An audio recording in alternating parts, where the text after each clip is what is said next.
The radio static screamed like 1,000 whispers at once. Is anyone out there? This is WZBH Black Hollow Radio. Please. Someone respond. The voice trembled through the broken signal. It was Elliot Kane, the midnight host. His hands shook as he clutched the microphone, eyes darting toward the soundproof window. The power flickered again.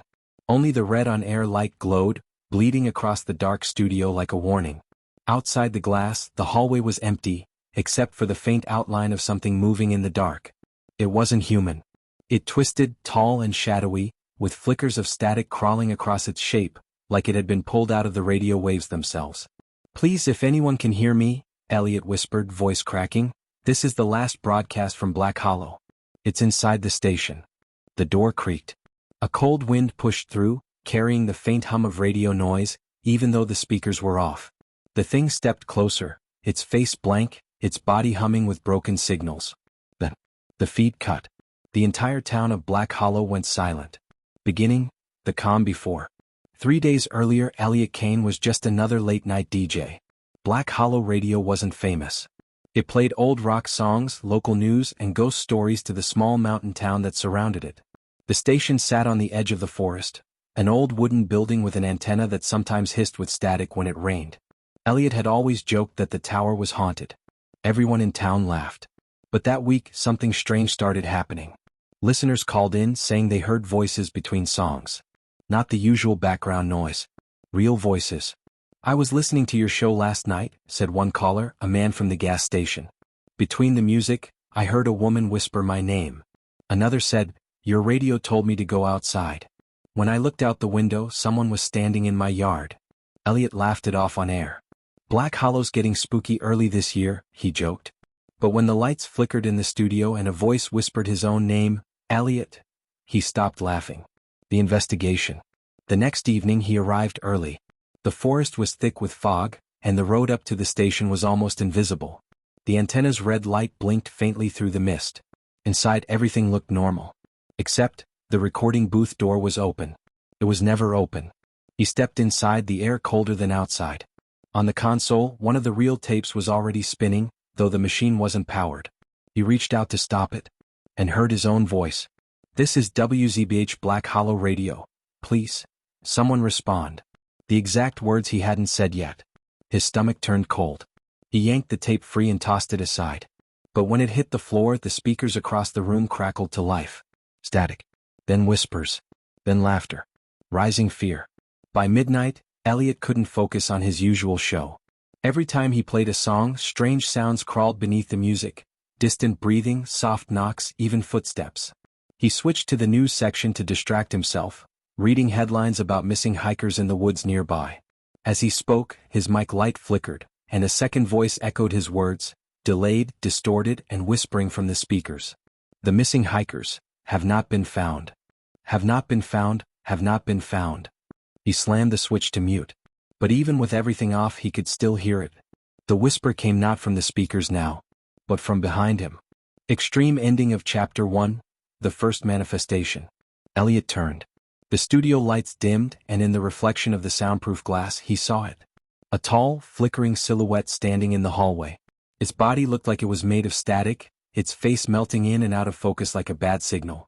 The air buzzed, every light bulb shaking as if about to burst. He stumbled back, heart pounding. The thing lifted its head, and his own voice came out of it. This is WZBH Black Hollow Radio, it whispered. And this is your last broadcast. The red on-air light burst into sparks, and everything went dark. Elliot woke to silence. Not just the kind of silence after power loss. This was thick, like the air itself refused to carry sound. The on-air light was dead, every bulb shattered, and the studio smelled like burnt wires. His recording equipment lay scattered on the floor, reels unwound like tangled guts. When he tried his phone, no signal. The digital clock on the wall blinked midnight, over and over. He stood up slowly, heart pounding. Then he noticed something worse. The static wasn't gone. It was coming from the walls. A faint whispering hiss pulsed like breathing through the metal and wires. Elliot pressed his ear closer. Between the crackles he could hear voices, distorted, layered, thousands of them whispering the same words over and over.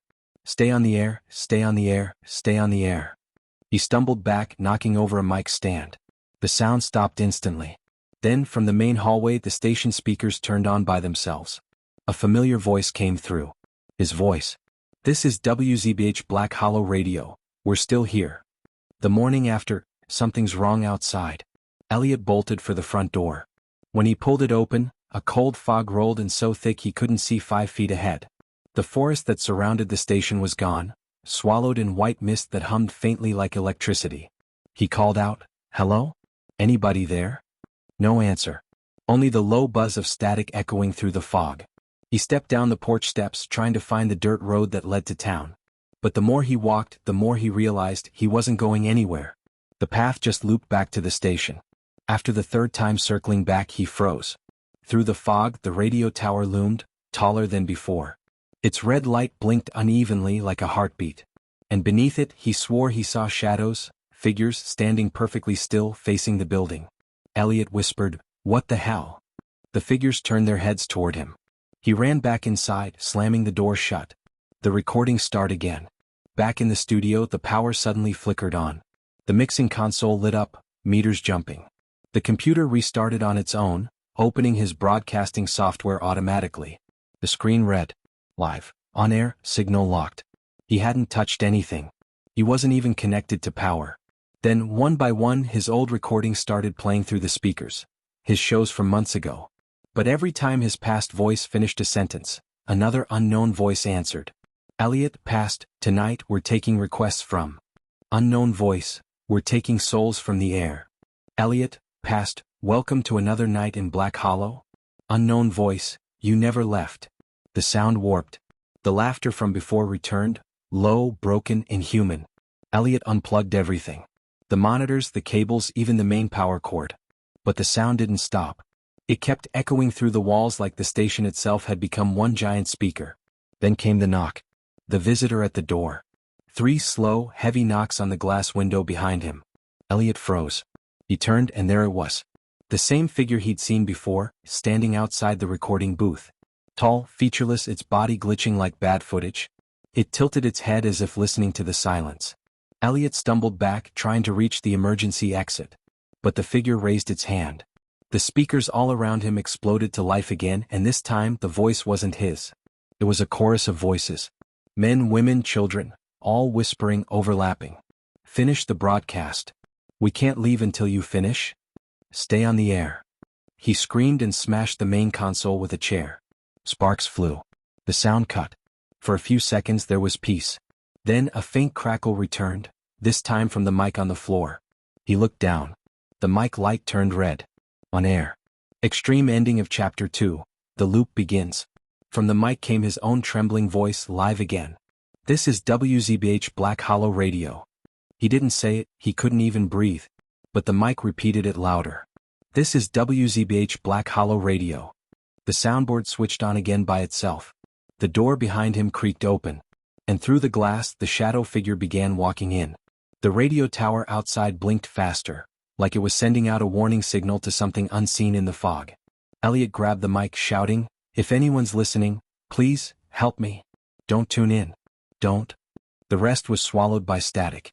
The next morning the people of Black Hollow woke to the same radio signal.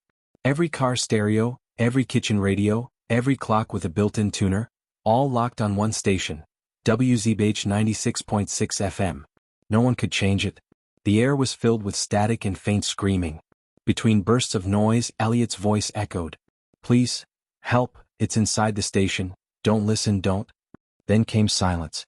Then laughter. By noon half the town had unplugged their radios. But even then some swore they could still hear it, whispering faintly through the walls or through their phones when they weren't on. Black Hollow became quiet. Too quiet. And up on the hill, the red light on the station tower kept blinking, brighter with each passing hour. Inside the station, the endless loop. Elliot didn't know how long he'd been trapped. The sky outside never changed, it was always foggy, gray and humming. He hadn't eaten. He hadn't slept. Every time he tried to leave the building, the fog pushed him back, whispering like wind through wires. "Stay on the air."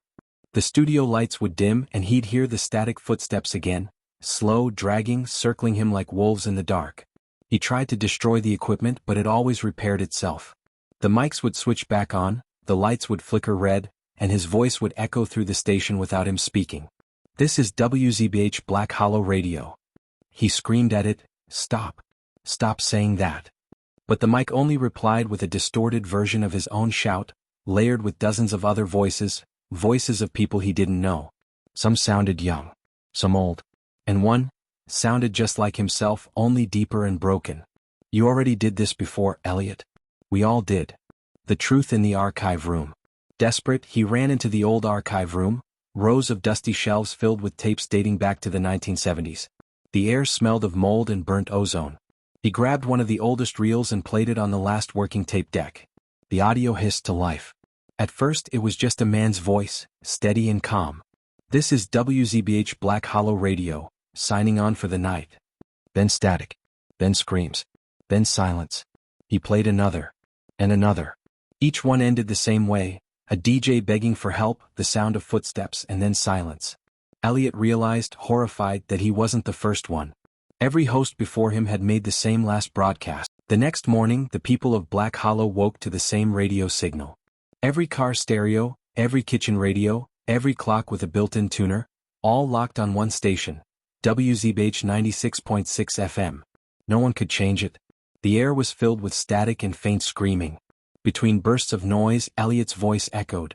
"Please, help, it's inside the station, don't listen, don't." Then came silence. Then laughter. By noon, half the town had unplugged their radios.